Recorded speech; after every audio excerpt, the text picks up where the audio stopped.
Sveiki. Šiandieną dar norėčiau Jums parodyti tokį labai gražų, labai nematytą, labai reto krištolo.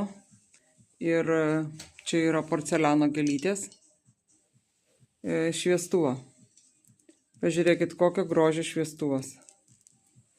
Jis yra nemažas. Žiūrėkit, kaip gražiai truputėlį pasukau, kad matytųsi. Nerealiai gražus. Tikrai jis dar turi tokį, tokią blankę čiut, va taip ir persiteikia, va per ekraną, kad tokios rožinės spalvelės jisai turi. Bet labai nematytas, tikrai tokio grožio, kad vau. Ne tik visa apačia, pasižiūrėkit kokio grožio, bet ir viršus. Ir viršus papuoštas ta karūna tokia, ne veltui vadinasi jos kronė liustros, tikrai yra į ką pasižiūrėti. Tai va, kam reikia šito grožio, parašykite man žinutę, pasakysiu daugiau išmatavimus.